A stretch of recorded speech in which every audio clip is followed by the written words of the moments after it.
Hi everyone, Dr. Z here to discuss some important facts regarding fiber and the microbiome. Perhaps the phrase, "you are what you eat," rings a bell. However, the phrase, "you are what your microbiome eats," is a bit more accurate. This is because the foods we eat are ultimately metabolized by the estimated 100 trillion bacteria that inhabit the average human intestinal tract.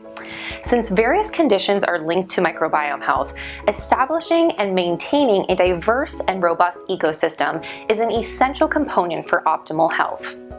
Conditions like asthma and eczema, commonly identified in children, are related to microbial imbalances that alter immune function in the gut.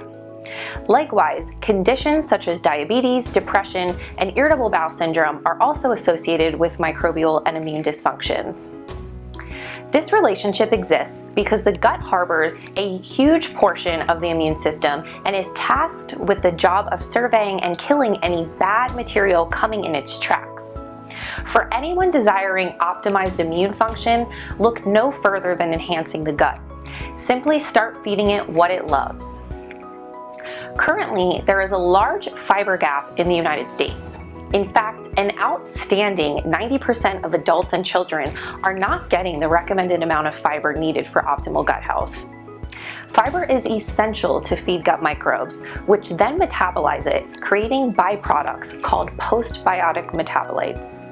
Postbiotic metabolites include short-chain fatty acids like butyrate, which optimize the gut's acid-base balance to ward off potential pathogens and fuel the cells in the digestive tract, called enterocytes. This allows a potentially bad cell hanging out in the gut to be replaced by a new and healthy cell.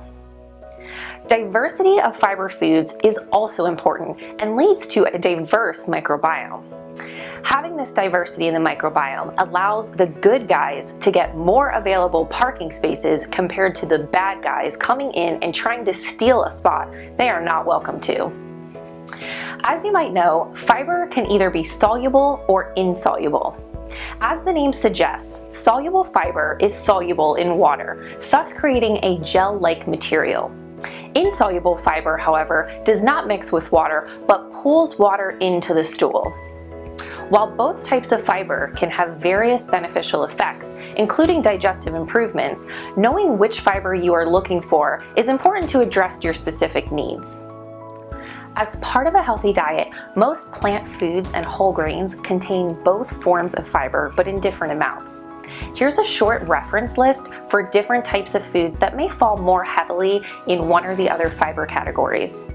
Soluble fiber, for example, can be found in certain grains like oatmeal, beans like black beans, kidney beans, and lima beans, fruits such as figs, prunes, nectarines, and also vegetables like broccoli, Brussels sprouts, sweet potatoes, as well as nuts and seeds like flaxseed, sunflower, and hazelnuts. Insoluble fiber can be found in grains such as whole wheat bread, barley, and brown rice, nuts such as almonds, and vegetables such as carrots, zucchini, and celery. While all this fiber information sounds great and easy, common conditions like SIBO, or small intestinal bacterial overgrowth, IBS, or irritable bowel syndrome, and IBD, inflammatory bowel disease, may limit someone's ability to tolerate the recommended amounts of fiber. In these instances, further investigation is warranted to first heal the gut, ultimately bringing in as many tolerated foods as possible to encourage a diverse microbiome.